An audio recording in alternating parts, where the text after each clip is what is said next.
There's an urgent debate in the Commons today over proposals to reduce payouts to people infected by contaminated blood during the 1970s and 80s. The government's currently carrying out a consultation about changes to support arrangements for victims of infected blood. Members of the campaign group Tainted Blood protested outside the House of Commons ahead of the debate. Their co-chair is Joseph Peaty. Haemophiliacs, people with bleeding disorders, they require a clotting protein to help their blood to clot normally.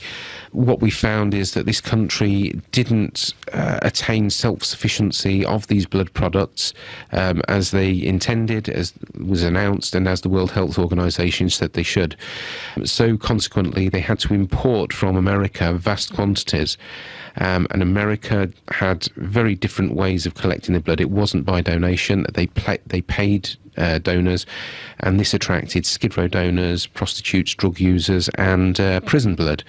As a result, this high-risk blood went into the blood products, and it contained all sorts of viruses from hepatitis A, B, C, and HIV.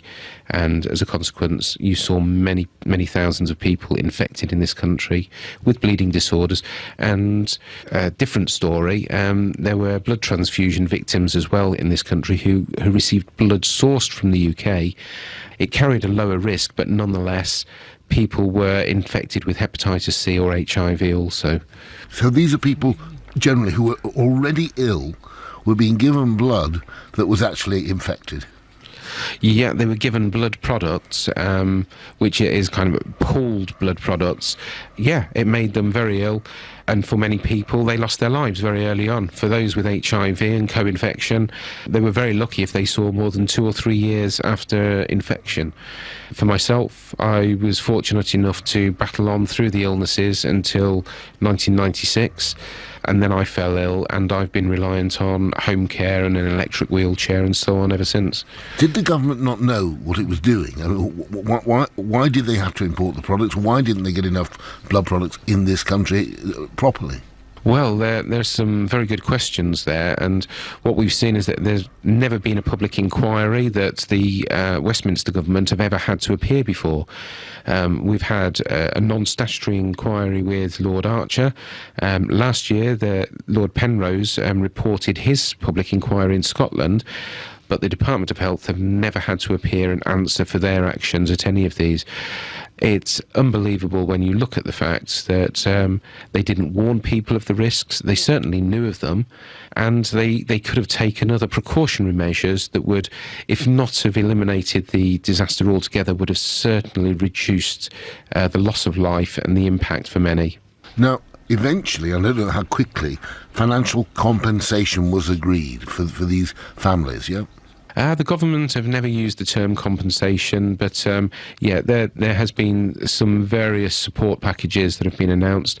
It's been very piecemeal. They've only occurred gradually over time. So the first one was set up in 1988 in relation to HIV, but the hepatitis C schemes didn't come about until 2004, and even that was reformed in 2010. It's been totally inadequate from the start. They've never honoured their pledge to maintain the funding to ensure that anyone and their needs would be addressed adequately. And this is why we've been calling for reform, and it has led over the last 6 years with meetings and discussions with government and taking part in systematic reviews. It has now led to this consultation that they have at this moment, which has created so much despair and absolute exasperation, I have to say. And it's created that because they're planning actually to reduce the money. Yeah, what we've seen over the last 6 years are nice sounds from government that they were going to sort this out. Last year, we heard of an apology from David Cameron for what happened.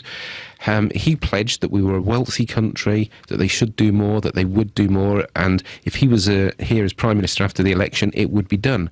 Yet they come out with a consultation, and the proposals are to either stay the same with a system that's unfit for purpose, or to reduce the support for a great many people and basically redistribute the funds around to a few others that at the moment don't receive anything. As far as we're concerned, the announcement of 125 million extra funding for support is a total misrepresentation by the Health Minister, Jane Ellison. What it amounts to is money that will be used on treatment that people would be entitled to through NHS England anyway. In terms of the support, in the consultation, they say the amount of money after the reforms spent on these schemes will be roughly the same as it is now. As far as I'm concerned, they've just strung us along, and the Prime Minister's apologies and assurances are completely ringing hollow now. You secured, or Tended Blood, the group, have secured this debate in the House of Commons today. What do you hope will be the outcome of that? Well, I think we can expect the Health Minister, if she appears, to dodge all of the questions that are thrown at her and say that the consultation is still underway and she cannot make any changes or announcements in relation to that at this moment. What I really hope is that she will be faced with the anger of the MPs who have frankly also been strung along. If the Prime Minister can't speak and say they should be sorted out, and the House can't speak and say they should be sorted out, then it's hard to understand what is actually going to get the Department of Health to move on this for a fair and equitable settlement. The only thing that it could appear might be stopping them would be the Treasury and George Osborne, and that would be absolutely astonishing if he was going against the will of the House and the Prime Minister. That's Joseph Peaty. He's the co-chair of the campaigning group Tainted Blood. Now, we've had a statement from the Department of Health. Quote, "We want to help those affected by this tragedy, which is why we have already committed to providing £100 million of additional funding to the reformed scheme on top of the current spend of around £22 million per year." And they say that the debate today is an opportunity for MPs to discuss the proposals within the consultation. And they say it's important to note that no decisions will be made on scheme reform until the consultation responses have been collected and analysed. They say we're extremely keen to hear from the affected community on these proposals and urge all involved to give their views on the consultation, which is still open until this Friday, the 15th of April. Sadly, they don't say how you get involved, but I suppose you go onto the gov.uk website, you could find it somewhere. This is a proposal, they say. They propose providing regular annual payments for all those infected, including new annual payments for nearly 2,500 people registered with the Skipton Fund who have hepatitis C stage 1 and do not currently receive regular support, while maintaining annual payments for those who already receive them. Now, according to as you'll have heard, that means actually a reduction for some people who currently receive them.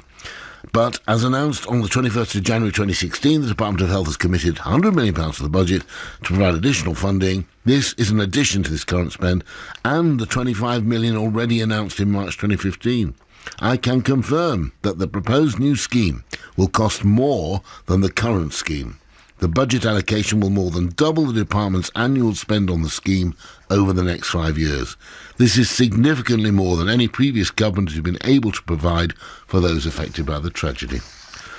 So, have a listen to that. Make your own decision as to who's saying what about what.